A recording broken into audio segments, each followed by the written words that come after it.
obrigado a todos, a todas, e é uma honra muito grande estar aqui. É um tema um pouco espinhoso, a gente vai tratar um pouco do Conselho e da transição.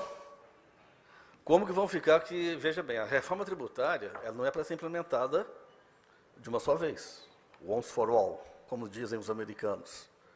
Então, o que acontece? Ela será por fases, é por um período, entendeu? De aproximadamente, no total, 8 anos. Nós vamos falar um pouco sobre isso, porque tem muita desinformação acerca disso. A transição da reforma tributária, ela é de 50 anos para a distribuição da arrecadação para o destino. É outra coisa, é distribuir fluxo, nós vamos falar sobre isso. É distribuir fluxo de receita. Agora, o design e a operacionalidade do imposto, a transição, ela é de 8 anos. Tá certo? Eu espero sair dessa palestra com isso claro. Porque eu estou cansado de ouvir onde que eu vou, mas a transição é de 50 anos. Calma. Não é o que você está pensando, né? Tá certo? Então, vamos lá. Por favor, Tatsu, como é que você chama? Está do seu lado? Ricardo. Ricardo, né? Ô, Ricardo, eu deixei algumas em animação, então eu vou te pedir, não clica. Eu vou te pedir, por favor, para, assim que eu falar, Ricardo, por favor, clique. Aí vai aparecer alguma coisa. O que o Rodrigo falou, eu estou dando uma recapitulada aqui de uma forma mais esquemática, para ter uma visualização mais instantânea. Então, o Rodrigo já comentou bastante sobre isso, mas eu vou só dar uma passada geral nesse esquema.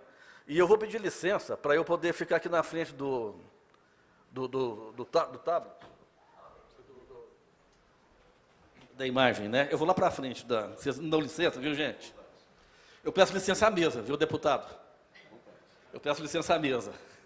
Tá certo? Eu gosto de falar movimentando e conversando com a plateia e mostrando ali as transparências, tá certo? Eu acho que é mais didático, mais interativo. Bom, cada um tem um jeito, né? Vamos lá. Pessoal, reforma é esse daqui. Esse aqui está no PRLP número 3, que é a última que foi aprovada agora aqui na Câmara, que está indo para o Senado, vai submudar.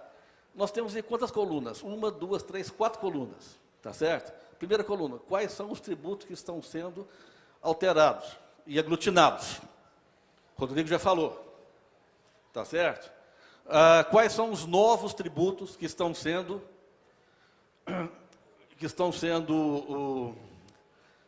criados, tá certo? Com a aglutinação daqueles. Ainda tem o imposto seletivo. O imposto seletivo, ele é um imposto novo, entendeu? Está sendo criado e ele não provém da aglutinação de mais nenhum. E o imposto de bens e serviços, que vai ser o nosso imposto aqui. Certo. Na terceira coluna, qual que é o órgão arrecadador? Para os tributos que vão ficar na competência da União, é a Receita Federal, como é hoje. É importante saber isso, que é para tirar um outro mito também que me irrita. É quando diz que a União vai mandar no Conselho. Pelo amor de Deus, gente, não tem nada a ver, entendeu? O Conselho é dos estados e dos municípios, certo? Que está aqui, ó, que é o órgão arrecadador, tá certo? Dos tributos, do IBS, que vai ser o tributo estadual municipal, né, que vai ser o nosso IVA. Agora, veja bem, como é que a Receita vai distribuir? Conforme está previsto na Constituição. Lá tem os fundos de participação, etc. Eu não coloquei os fundos de participação aqui, não. Tá? Para não poluir muito. Mas depois a gente pode falar sobre isso depois. Só falei dos estados e municípios. Vamos lá. A Receita Federal, o que ela contribui do TBS passa para a União. Aí vai ter uma distribuição lá para também estados e municípios. IS é a mesma coisa. Né? O IS, tá certo? Ele vai ter uma parte que vai para a União e 50% para estados e municípios. Distribui. Depois você tem lá o nosso IBS, que vai ser distribuído, vai ter a parte que é cobrada pelo Estado e a parte cobrada pelo município. Cada qual com sua alíquota específica. Perfeito? E você ainda tem o fundo de participação dos municípios em cima do IBS, que os municípios continuarão nossos sócios, que nem o são hoje no ICMS. Tá certo? Beleza. Ricardo, por favor. Agora vamos falar de montantes. Nós estamos falando de uma arrecadação de quanto? Vamos lá, Ricardo, por favor, um clique. O PIS, 58 bilhões, que é 0,59% do PIB. Mais um, Ricardo. A COFINS, 271 bi, que dá 2,74% do PIB. Mais um. O IPI, 58. Total? Você viu? O balão pulando. Total, 3,92% do PIB. Pessoal, isso aqui vai ser o imposto, tá certo? A contribuição do CBS. Na verdade, não é que vai arrecadar isso. É o que hoje se arrecada com as contribuições do imposto. Então, o potencial de arrecadação é dessa ordem. É um potencial de arrecadação da ordem de 4% do PIB. Por favor, Ricardo, para onde vai esse dinheiro? Vai para a Receita, depois ela distribui, tá certo? Beleza, próximo clique, Ricardo. O ICMS hoje está em torno aí de 700 bi arrecadação. Esses dados são de 2022, viu, gente? E a fonte é do Tesouro Nacional, tá? Exatamente, os dois, pode clicar tudo, agora o pessoal já pegou, está lá. 8% do PIB. 8%. Mais um, Ricardo. Para onde vai esse dinheiro? E para onde distribui? Olha lá. O Conselho Federativo, ele tem a função distributiva também. Ele arrecada e distribui. Tá, uma das coisas que vai distribuir, o montante do cashback. Clique lá, Ricardo. O que é o cashback? Eu acho que todos já devem saber. É a parcela que é devolvida ao consumidor de baixa renda relativa ao seu consumo. Tá certo? É algo semelhante à nota fiscal paulista, só que a nota fiscal paulista, ela não faz a distinção de quem é rico e quem é pobre.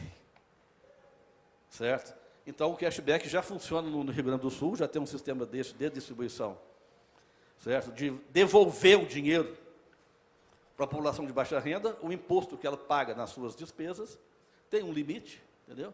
Devolve para a população de baixa renda. Tá certo? Para fazer justiça fiscal. Mais um, por favor, Ricardo. Do Conselho, de onde vai sair também o dinheiro? Tá, os créditos acumulados. Bom, economia brasileira, competitividade da economia brasileira. Crédito acumulado é um problema. Numa economia que opera com o sistema de IVA e quer se integrar ao mercado mundial, se ela não devolver créditos acumulados tempestivamente, é uma economia fadada a baixa produtividade. Certo? Crédito acumulado é uma coisa, esse dinheiro, na verdade, ele não pertence ao Estado. Pela própria dinâmica do IVA, é um adiantamento que os contribuintes fazem ao Estado, e depois, na ponta final, se não houver consumo, o imposto é sobre o consumo. Se não houver consumo, o dinheiro que o contribuinte adiantou ao Estado, obviamente tem que ser devolvido. E não é devido. Só que não tem que saber isso a priori, não tem que saber a priori quanto que vai ser exportado, quanto que vai virar consumo interno, quanto vai virar investimento. A priori não tem como saber. Então, o que você faz? Devolve no final. Quando ocorre a operação final de exportação, tudo que acumulou anteriormente você devolve. Agora, tempestivamente. Ou seja, em curto espaço de tempo, porque já é um financiamento a custo zero. Então, hoje, o problema do crédito acumulado é o que o Varsano diz, é o calcanhar de Aquiles do IVA. Por quê? Fraudes, nota fria. A fraude carrossel na Europa é uma coisa horrorosa, mas horrorosa mesmo. Então, quer dizer, nós temos que ter mecanismos de controle disso, nós temos que ter fiscalização. O melhor remédio para controlar a nota fria, entendeu? Chama-se fiscalização, que é a nossa carreira. Tá certo? Agora, nós temos métodos mais modernos hoje, com nós com a eletrônica, para desenvolver sistemas mais eficientes e mais eficazes de fazer o controle do crédito acumulado. Porque quando era papel, o Viana está aqui, o Viana, colega nosso decano, sabe direitinho, o que era a complicação de fazer um crédito acumulado com nota papel.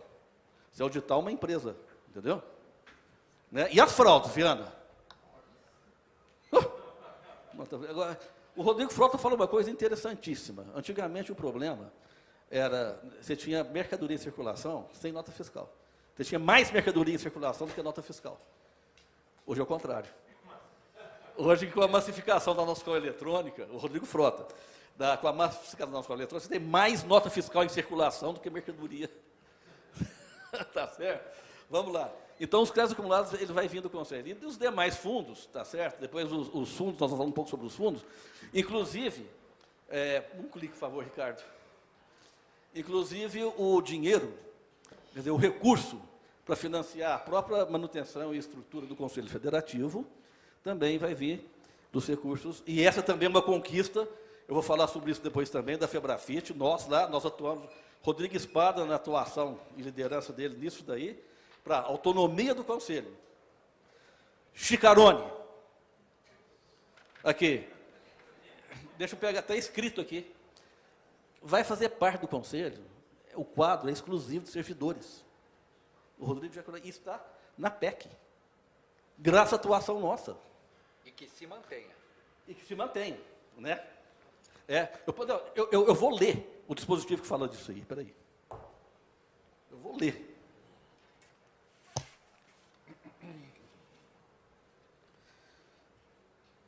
Entendeu?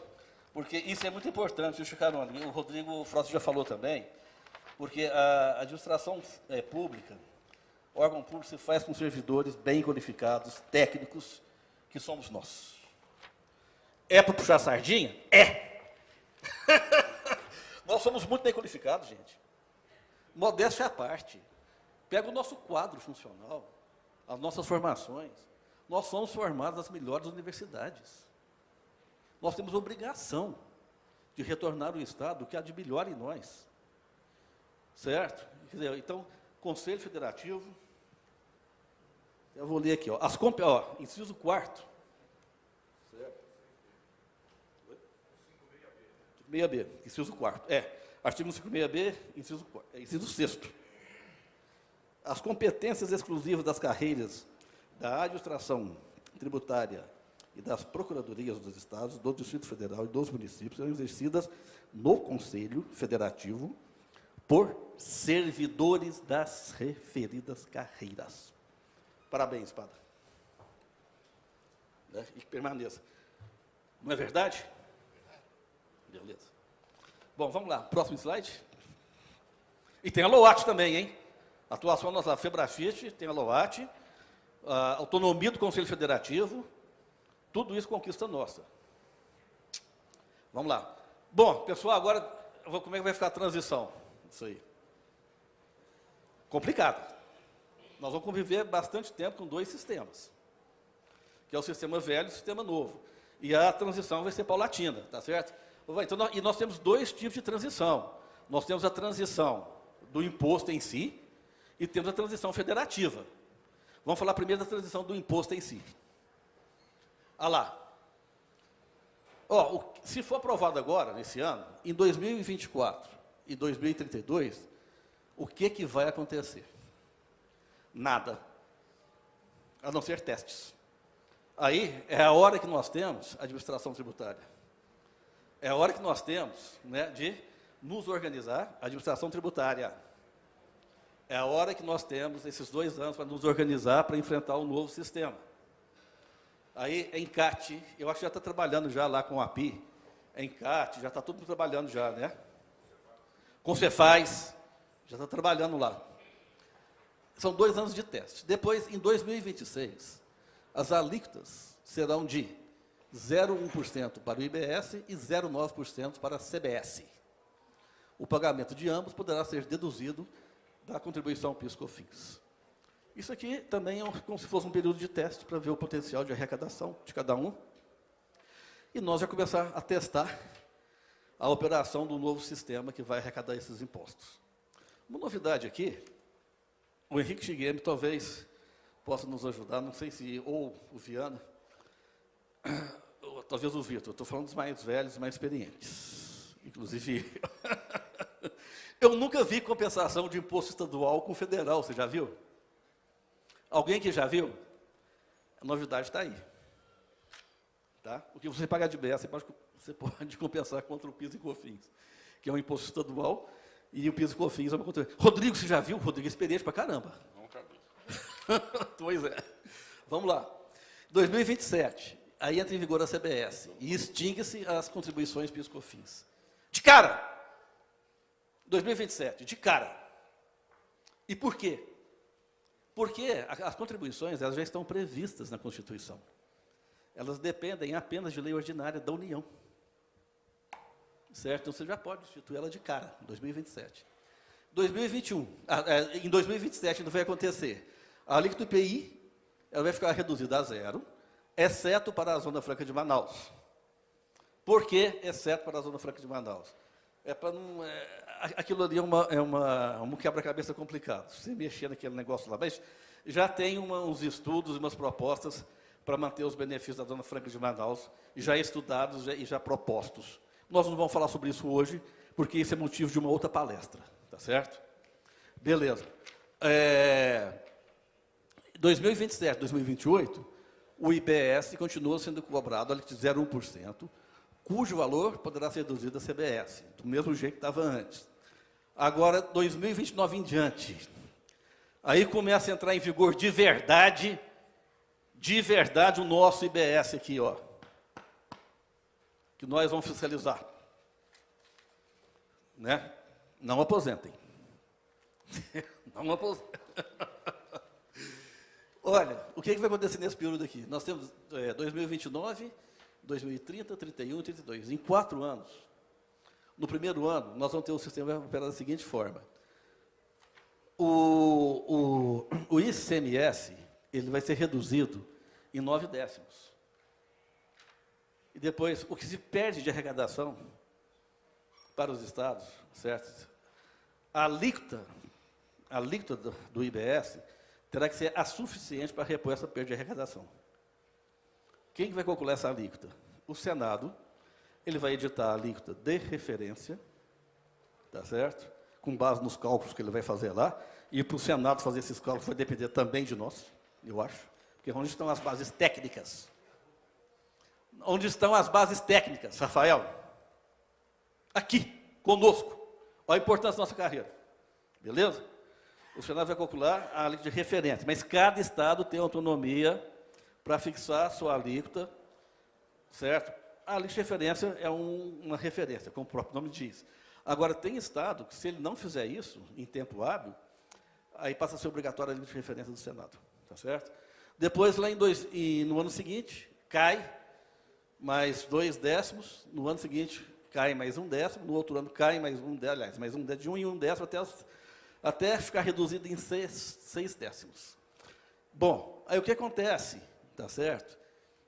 Em 2032, as alíquotas do IBS aumentarão no período de forma a compensar a correspondente perda de receita do ICMS e do ISS. Quer dizer, de todos esses anos, as alíquotas do IBS, do novo imposto, tanto municipal quanto estadual, elas terão que ser suficientes para repor a arrecadação perdida pela extinção dos outros impostos. Quando chegar em 2033, extingue-se ICMS, extingue-se ISS e passa a vigorar na sua plenitude o nosso IVA-IBS. Tá certo? Beleza? Ali, ó, tá, importante, aquele quadrinho ali importante. Os benefícios fiscais. E por que 2032?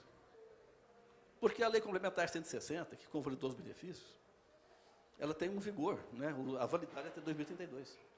Então, o que você faz? 2032, os benefícios eles vão sendo também solapados na mesma medida que a alíquota que a carga do ICMS está sendo diminuída. Os benefícios também vão ser diminuídos. Bom, isso tem implicâncias, né? Quem se instalou por conta de guerra fiscal em outro estado, que se cuide. Certo? Aqueles galpões logísticos. Eu não sei se alguém aqui já passou por Extrema ultimamente. Extrema não tem mais terreno. Não tem mais terreno logístico. Tudo de lá para cá. Se você pegar uma bicicleta, subir aquelas montanhas ali e olhar a Extrema por cima, você só vê no entorno ali da Anhanguera ali, uma coisa impressionante. Depois você passando a Anhanguera, Fernão Dias. Fernão Dias. Depois você passando de carro pelo Fernão Dias, parece Osasco. Uai, Cajamar. E assim, eu trabalhei ali na fronteira. Quando eu entrei, eu era fiscal de fronteira. Né? Poucos aqui foram fiscal de fronteira. Oi? Sim. Sim, quer dizer, tá. Isso vai acabar. Tá, o outro exemplo, Santa Catarina. Santa Catarina também é uma coisa impressionante. Aquilo que o Rodrigo Frota falou aqui agora há pouco, sobre importar, tá certo? A preço baixo, desindustrializar a nossa nação, entendeu? E nós ficar exportando apenas commodities. A maior porta de entrada para esse negócio chama-se Itajaí, que é onde tem os maiores benefícios fiscais para importação, e cujo fluxo equivale a 2 zonas francas de Manaus, aqui nos nossos pés. Isso é guerra fiscal. Isso vai acabar. As empresas que instalaram seus armazéns logísticos lá para importar, suas tradings, lá para importar, que se cuidem. Certo? Se reorganizem. Quer dizer, detalhe, qual a consequência disso para a economia paulista e para a arrecadação do Estado de São Paulo? Quando passar por destino, existe a preocupação de São Paulo perder receita porque passou por destino, o que procede. Porque São Paulo é um estado super superavitário em suas relações comerciais para com o restante do Brasil, com os demais estados. Tá certo? Mas o que tem de crédito que entra em São Paulo, amparados por créditos presumidos na origem, é uma coisa horrorosa, espetacular. Então, quando acabar, passar por destino, esses créditos presumidos, aquele esquema, ela entra aqui a 12%, mas pagou 1% na origem porque tem crédito presumido, isso vai acabar. Aí está a graça. Então, o que acontece? Isso tem impacto positivo na arrecadação de São Paulo.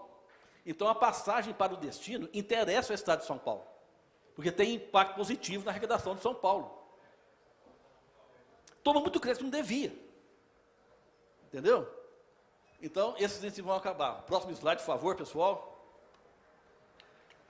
Tá. Pessoal, é o seguinte. Novos fundos. Isso aqui, o dinheiro, na verdade, né, o dinheiro ele só entra por um lado e sai pelo outro. Né? E quando ele entra para o setor público, ele pode entrar pelo município, pela União, mas é o mesmo dinheiro, só que ele é redistribuído depois. 4 fundos. Serão criados 4 novos fundos. Você tem o Fundo Nacional de Desenvolvimento Regional, que será com recurso do IBS. Esse fundo vai para financiar governos, mas para coisas do tipo infraestrutura, ciência e tecnologia, digamos assim, é um gasto que precisa ser regulamentado e calibrado para ser um gasto produtivo, tá certo? O Fundo de Sustentabilidade e Diversificação Econômica do Estado do Amazonas, com recurso do governo federal. Então, para manter os benefícios da Zona Franca de Manaus, vai construir um novo fundo com recurso do governo federal. O Fundo de Combate à Pobreza será constituído também, que hoje, como é que se cobra isso? É um adicional no ICMS. É uma alíquota adicional no ICMS. Não vai ser assim mais. Vai ter um fundo para isso, tá certo? E se tem um fundo também de compensação de benefícios fiscais ou financeiros fiscais, esse 4 aqui que é o tal. Quer dizer, eu falei para vocês aqui assim, as empresas que se cuidem, elas vão se cuidar muito bem com esses recursos aqui, ó, do governo federal. A mão invisível do Estado promove a eficiência econômica lá com dinheiro público. Viu, Vitor? Com dinheiro público. Certo? Agora, mas fim desse prazo aqui, cara, esses recursos, eles terão uma validade até 2032, se não me engano, viu? Quer dizer, a União vai ter que aportar recursos para as empresas. É subvenção. Para elas poderem, porque elas não podem, elas foram para lá com base em benefício fiscal dos estados, agora que vai para o destino, o imposto vai para o destino. Então, os benefícios fiscais perdem o sentido. Quem vai pagar essa conta? O governo federal. Pronto. O Estado que concedeu não vai pagar. A empresa não quer pagar, porque ela foi lá por causa disso, tá certo? Ela não vai pagar. Então, quem vai pegar? Mas deu 2032, acabou a farra com dinheiro público. O Brasil tem a tradição de prorrogar as coisas. Quem conhece aqui não vou falar mais. 10% ao ano vai... Próximo slide, por favor, para a gente terminar. Olha lá. Está repetido. Próximo slide. Olha lá. Pessoal, isso daqui é uma visão também muito boa, modéstia à parte, de como é que vai ficar os tributos atuais. Olha, o ICMS, ISS, IPI, PIS, COFINS. Tá certo? ICMS e normalmente até 2027. Tá certo? O IPI normalmente é 2026. Depois, aliás, ICMS e ISS é 2028, normalmente. Depois eles começam a cair, ICMS e ICS, aquela razão de 1/10 por ano, até serem extintos a partir de 33. O IPI, certo? Ele vai normal, depois é zerada a alíquota dele, e depois ele é extinto. PIS e COFINS vai ser extinto já em 2026. Tributos a serem criados, é a mesma sistemática, começa lá com 0,9 e o 0,1. O IBS vai ficar 0,1 por um tempo, depois as novas alíquotas vão repor a perda de arrecadação pela extinção dos antigos, e a CBS também vão crescer pelas novas alíquotas que vão repor. Fundos, pessoal, isso aqui está na PEC. Ao dinheiro da viúva, está na PEC. Tá? Então, o fundo, o FCBF, o que é isso aí? Ele é o Fundo de Compensação de Benefícios Fiscais ou Fiscais Financeiros para dar subvenção às empresas que se instalaram por conta de guerra fiscal. Certo? Ele começa em 8 bi e termina em 8 bi, mas depois ele não tem mais. Depois ele extingue.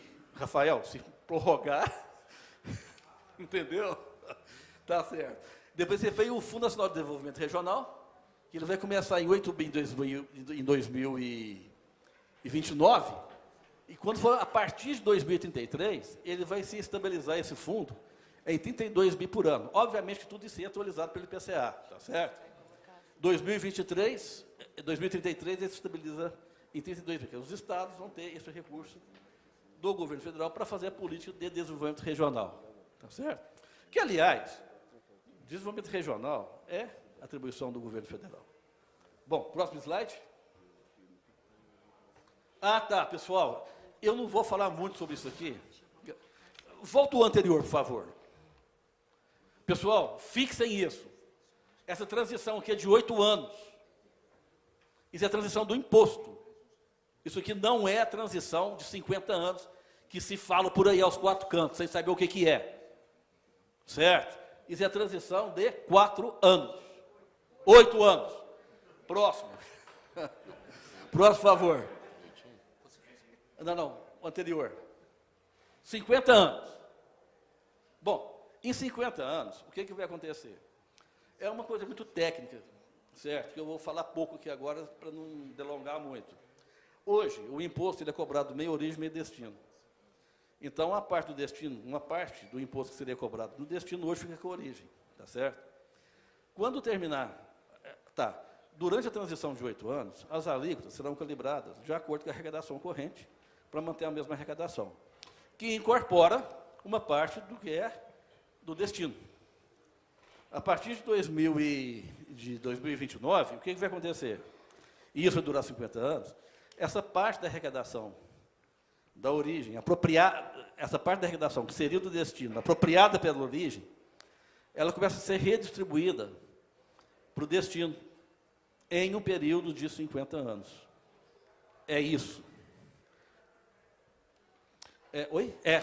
Sim, a compensação. Porque as balanças comerciais interestaduais, né, elas têm fluxo de entradas e saídas entre os estados que se compensam entre si. Então, provavelmente, vai ter que ter uma espécie de uma câmara de compensação aqui para poder fazer essa passagem. Certo? Que o próprio Conselho Federativo pode assumir essa câmara, digamos assim. Certo? Mas daí a importância que eu sempre falo, dos estudos da balança comercial interestadual. Isso é uma coisa que até hoje, nós tivemos uma iniciativa lá na Secretaria da Fazenda, o ano passado, lá sobre a gestão do Felipe Salto, Nós tivemos, eu conduzi um processo, uma equipe lá para poder fazer a de São Paulo. Fizemos a de São Paulo, que não está pronta, mas já está bem adiantada e está boa, assim, modéstia à parte. Agora precisa estender isso para o Brasil todo, a importância da balança comercial interestadual. É um instrumento importantíssimo, inclusive para fazer essa distribuição aqui. Pessoal, o tempo está esgotado. Eu ia falar sobre o conselho, mas não vou falar mais não. Porque não, aí vai para... Então, en passant, então. Porque o conselho pode ir para os debates. Aí a gente põe... Vamos lá, en passant. Por favor. Tá. Olha lá, o Rodrigo já falou. Vamos só dar um clique, querido Ricardo. Olha lá, ele tem uma função normativa. Óbvio. Claro, o imposto ele é nacional. O imposto ele tem regras. Não é possível hoje. Aquele quadrinho que o Rodrigo mostrou ali antes, que aquele tanto de município, aqui, tudo lá editando norma. Gente, isso é o verdadeiro manicômio tributário. Já foi aprovado pelo LP 178 também, que vai convergindo aqui com a reforma tributária e tal. Nós temos que ter normas mais estáveis e mais nacionais, mais harmônicas. É harmonia, tá certo? Você tem uma função também, mais um clique. Olha lá, a de consultoria tributária. Uniformizar as interpretações, entendeu? No Brasil todo, mais uma. Certo? A arrecadatória distributiva, já falamos bastante sobre essa função do Conselho, tá certo? E o que mais? Tá, julgamento contencioso. Isso aqui seria uma segunda instância, né, se não me engano. Eu não me lembro direito como é que é mesmo. Não. Oi? Uhum. Vamos lá, depois a gente fala sobre isso. Tá. Tá. Mais um. Tudo. A composição do Conselho, isso é importante. Porque é o seguinte, nós temos que ter uma representatividade equivalente à nossa população e aos nossos problemas. Hoje, como é que está a composição do Conselho? 27 membros representando cada Estado e Distrito Federal e 27 membros representando o conjunto dos municípios e o Distrito Federal. E desses 27 membros, 14 representantes têm votos iguais para todos e 13 representantes, não sei por que 13, deve ser por causa do Distrito Federal, deve ser. Porque o Distrito Federal ele é híbrido. Não, ele faz, às vezes, de município e de Estado. Ele é híbrido. Mas tem a competência, exato, do municipal e estadual. Tá certo. Os 25 membros representados pelos Estados e Distrito Federal. Desses, tá, beleza. Próximo. Aprovação. Então, veja bem, as deliberações no âmbito do Conselho Federativo serão consideradas aprovadas se obtiverem cumulativamente os votos. Em relação ao conjunto dos Estados e Distrito Federal. Primeiro, maioria simples de seus representantes, maioria absoluta de seus representantes. E B, de representantes dos Estados e do Distrito Federal que correspondam a mais de 60% da população do país. E 2, em relação ao conjunto dos municípios e do Distrito Federal, da maioria absoluta de seus representantes. Vamos mais um slide e a gente já encerra. Pronto, mais um. Não vou falar disso não. Não vou falar disso não, porque isso aí é outra palestra. E pode surgir nos debates. Porque, olha, a reforma, ela prevê regimes, 2 tipos de regimes. Os regimes específicos, que fazem acesso aos regimes especiais. Os regimes específicos não implicam redução de imposto. Eles implicam em você dar um regime para facilitar a vida burocrática da empresa. Tá certo? Mas mantém a mesma carga tributária. E você tem os regimes favorecidos, esses sim. Esses implicam em redução do imposto. Que, no caso, é o Simples Nacional, tem diversos ali que não vou nominar agora, mas entrou bastante exceção, viu, gente? Médico, serviço de transporte, tem uma lista grande aí. Tá certo? Vamos passar rapidinho, Ricardo, só para não... Quer ver? Olha lá, os regimes específicos. Combustíveis, financeiros, sociedades cooperativas, hotelaria e tal. Isso aqui é específico. Isso não redunda em redução de imposto. Próximo. Os favorecidos. Aí sim, a cesta básica. A cesta básica vai ser zerada, mas vai ter o cashback. Tá certo? 2 coisas. Alíquota zero e cashback. Produtor rural, ele pode optar em ser um ou outro. Adquirente vai ter direito a crédito presumido. A letra da PEC fala em crédito, mas se lê no contexto, é crédito presumido. Certo? Por aí vai, vamos passar para encerrar, então. Mais um? Tudo isso que é reconhecido. Muito obrigado. Obrigado.